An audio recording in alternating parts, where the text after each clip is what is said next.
Welcome back to Green is Good. This is the Houlihan Lokey edition of Green is Good, and we're here in beautiful New York City, New York, and we're so excited and honored to have with us Dan McGowan. He's the Chief Operating Officer of RiverRoad Waste. Welcome to Green is Good. Thank you very much. Hey, Dan, before we get talking about all the great work you're doing in sustainability at RiverRoad, can you share a little bit about your story? How you even got to this point in your life, running one of the biggest waste companies in America? Sure, absolutely. It started off when I was younger, grew up down by the Jersey Shore, spent the summers down there. And so really the passion for the clean ocean, making sure the beaches was clean, kind of developed at a young age and sort of led me down the career path, and ultimately wound up my career working for a waste management asset company for the first 15 plus years of my career. Wow. And then had the opportunity to join RiverRoad Waste about 3 years ago. And it's a unique opportunity because we truly get to partner with our clients to put waste and recycling programs into place to really help achieve sustainability goals and make sure that waste is being removed from the recyclable materials are coming out of the waste stream and can be removed from the landfill. And for our listeners out there and audience members that want to check out your great company, RiverRoad, they could go to riverroadwaste.com, riverroadwaste.com. Correct. Well, so explain what RiverRoad manages, how RiverRoad works as a company, what's your real mission and essence for being? Our goal is to align and partner with large national organizations and regional organizations that have multiple locations and really have them outsource their waste and recycling program to us. But our goals are aligned with theirs. We don't own any assets, so we don't own any landfills. So really working to try and help them increase their sustainability goals while reducing costs as well. So a big chain comes to you. For this discussion, we'll just call it ABC Chain. And they own 2,000 stores nationally. They come to you and you help them manage their whole waste stream better than somebody else. Correct. So let's do a comparison, you versus a large waste concern. Do you have advantages over them?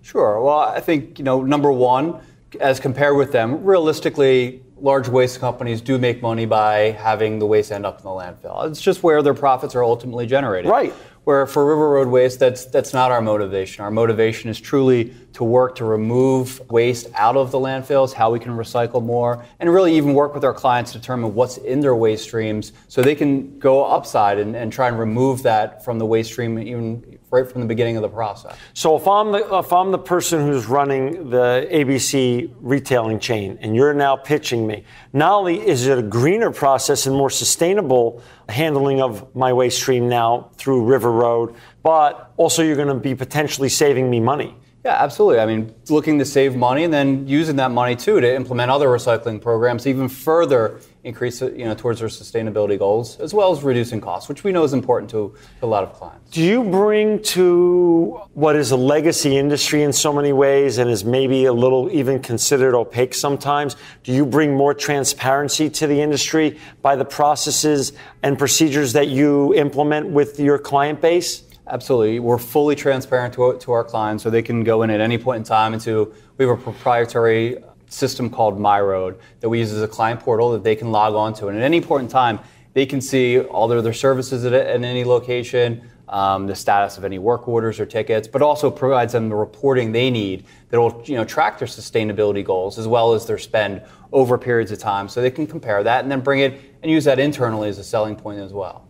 So talk a little bit about, when you go into a client and you come into my retail shops and you're trying to figure out how to help me manage my waste stream better, which is probably historically unmanaged, let's just say.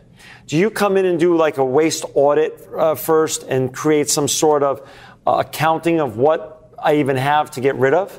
Yeah, so we'll have a team of recycling specialists that will go in, audit the waste. Actually go in and fully dumpster dive and get in there and pull all the different respective types of material out, and they'll weigh those different types of material. Then we'll go back to the client and say, all right, these are the opportunities to recycle something. So typically what you'll find is a lot of bottles and cans that are in the trash. Is there an opportunity for single stream recycling in that market? Okay, let's move that out. Is there opportunity for organics with restaurant clients, and where can we remove that waste and separate that out for the client as well? So now you go do that audit process. Then comes education.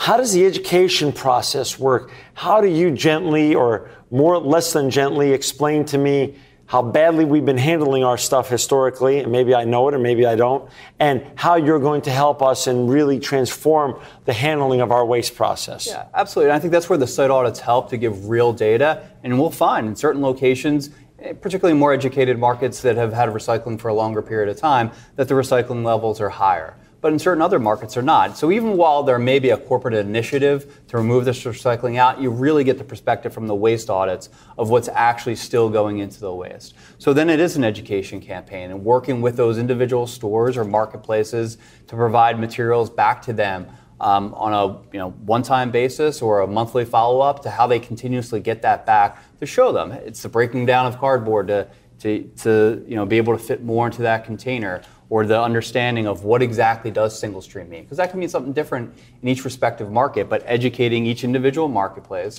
with those stores so they can increase that recycling. So RiverRoad is based out of here on the East Coast, right? It's in New Jersey? Correct. So you handle, I assume, you could handle a location. If I'm a retailer watching this show today or listening on radio, you can handle any retailer in any zip code in the country. Yeah, absolutely. We manage over 25,000 locations nationwide. Wow. And our largest client is a retailer with over 8,000 locations today. So really, they're covered into every footprint within the 50 states, as well as Puerto Rico and Canada. Wow. And how big is RiverRoad in terms of employees? How many employees do you have in New Jersey, and how many do you have around the United States? Sure. We have 65 employees overall. About 55 of those are in our corporate office in central New Jersey. Then we have 10 employees that work remotely that will go out and do site audits and travel around, as well as doing client visits. And your CEO is actually a woman, which is a little bit an anomaly in the waste industry. Yeah, no, absolutely. But also, comes from a background of an asset-light facility side. So has had that experience and brought that to the waste industry as well, but also shares the same passion for the environment. How many years ago was RiverRoad founded? It was actually founded in 2004. 2004. So you've grown now in 11 short years to be one of the largest waste management companies in the United States? Correct. Yeah, our CEO came into the company in 2010. Okay. So we've had significant growth since 2010. Gotcha. And for our listeners and audience members that just joined us, we've got Dan McGowan. He's the COO of RiverRoad Waste. To learn more about RiverRoad Waste, go to www.riverroadwaste.com. We're going back to how the whole process works. You did the waste audit. You started the education process. How long does the optimization take of saving me money and getting me some documents that show how much is being really recycled and stuff of that nature? Typically, it only takes 60 to 90 days. So once we come into a program, we like to make sure that over the course of the first 90 days, we really understand the program. All the services that are in place are exactly what we have, and we can confirm that with the sites as well as the current providers. And then once we do that and make sure that everything is as the data says it is, then we'll go and do the site audits during the course of those first 90 days. And really, at that 90-day point, have a plan that we're presenting back to the client for how we increase their recycling, which increases recycling. But then keep in mind, we're also looking to reduce the trash levels at the same time. So you get the benefit of the reduced cost on the trash, along with increasing the recycling, as well as what we have an analytics team within the company that uses client data points.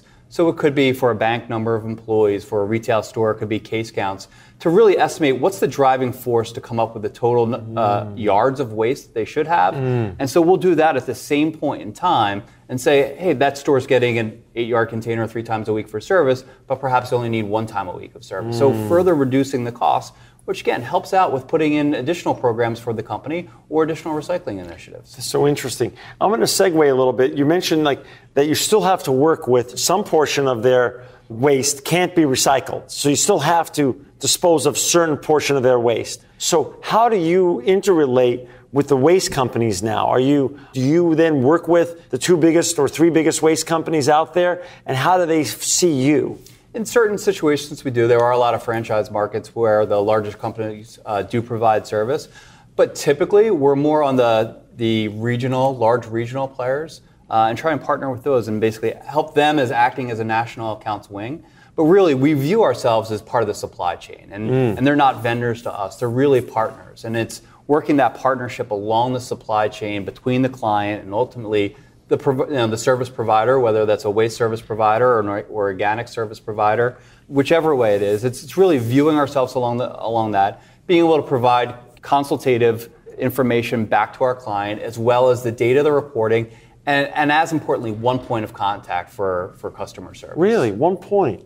Yeah. So once you land a client, one of your salespeople, like how many salespeople do you have out there working on landing business? A lot? No, we just have a couple of salespeople. Couple of people. So then once you land it, then does that client then get passed over to another point of contact to manage that account? Yes, then we have directors of national accounts who will help manage the program. So they'll step in right away to manage the implementation process for the client. Wow, that's so interesting. You mentioned earlier technology. You mentioned your tracking technology called MyRoad. Correct. Can you explain to our audience members how important is that to create transparency and to create real-time tracking for your client base? Yeah, it's real-time tracking. It's web-based, so a client, again, can get on at any point in time and see all of their information.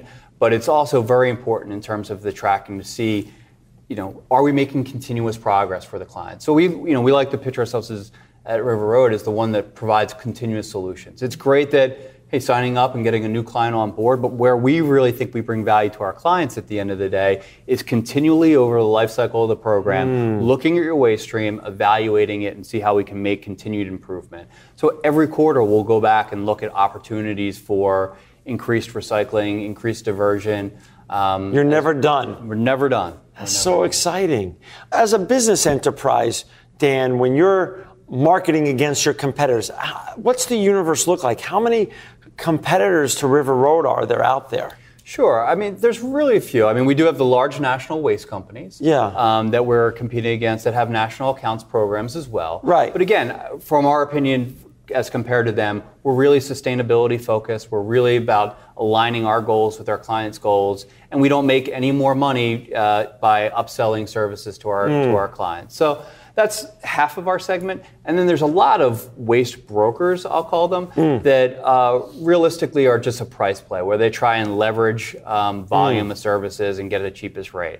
But we're really in between those two. We're really trying to provide the value to our clients, all of the technology benefits, and be a sustainability consulting company that happens to provide great customer service and managing of the program as well. So one of your big trademarks is delighting your customers, giving great and amazing customer service. Absolutely. I mean, all we are at RiverRoad at the end of the day is really people and technology. Right. So providing customer service is extremely important. And that's what we found within the waste space. Companies with assets do a tremendous job of picking up waste efficiently. Right. But in terms of managing the overall program for them, that great customer service experience, they can come to RiverRoad Waste and get one point of contact who understands their business, who understands them as a client. So whether it's the location in Spokane, Washington or Naples, Florida, they're calling 1-800 number to get in touch with RiverRoad customer service. So interesting. Share with our audience some of the more fun and better stories that you have on big wins that you've had, like customers that you've come in. You don't have to give names if you don't want, but give us some examples of customers you've come in and turned around and literally taken a waste mess and turned it into a real positive. There's customers that we started the program that didn't know exactly what their waste levels were, getting data from other clients and really putting it together and helping them fully understand what's in their program, and then taking it from that and setting a baseline of how do we increase the recycling and the diversion. And we went out and put programs into place and ultimately even implemented backhauling programs. So the client went from, even on their recycling program, where they were spending $500,000 to $1 million a year, to all of a sudden getting a couple of $1 million of rebates for the material sales, which for them they can use in a variety of ways, and hopefully part of it goes back into additional recycling programs as well. So in some instances you've taken a net negative and made a net positive out of it. Oh, absolutely. We've taken certain costs that were in the program, and we're able to consolidate those, backhaul that material, take it to one central point, and actually get rebates for the materials. Dan, in this, with this cycle of business, 11 years isn't that long of a time. And you're creating you're the leading brand in creating a new waste segment in the industry. What's the future hold? How big can you grow this?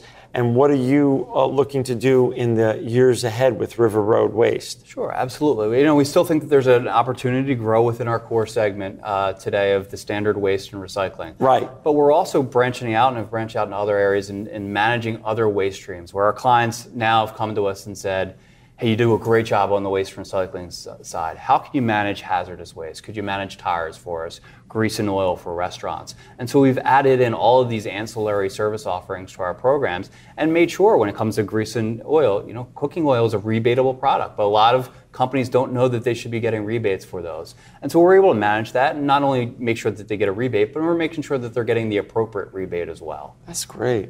There's a lot of young people that watch and listen to this show, both here in the United States and around the world. Dan, what's your thoughts on becoming, there's a lot of them that will watch you or listen to you today that want to be the next Dan McGowan. What's the road that they should be taking educationally and from a work experience to become one of the leaders in sustainability?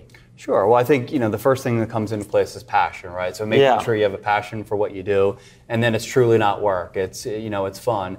And I think it's learning about the different types of recyclable commodities that are out there and how they can be recycled, effectively and efficiently. Right? There's a lot of new legislation that's coming out. And being on the forefront of looking into those different types of opportunities and seeing, there's a lot of composting and organics legislation that's out. How, what's the different ways that we can recycle that material, where it's effective, and get involved and just do some research and start with a company like RiverRoad and be able to help out and do start with the grunt work of doing waste audits and see what's in the material, but ultimately then doing the research to figure out what's the best way to really recycle commodities. Well, that's perfect. We're going to leave it at that today. We're going to have you back another time, Dan, to continue the story of RiverRoad and the success of your great company. And for our audience members out there to learn more about what Dan and his colleagues are doing at RiverRoad Waste, or to reach Dan and hire RiverRoad to manage your waste stream, go to www.riverroadwaste.com. Dan, you're an inspiring entrepreneur, a sustainability superstar, and truly living proof that green is good. Thank you for joining us today. Thank you very much, John. Thank you.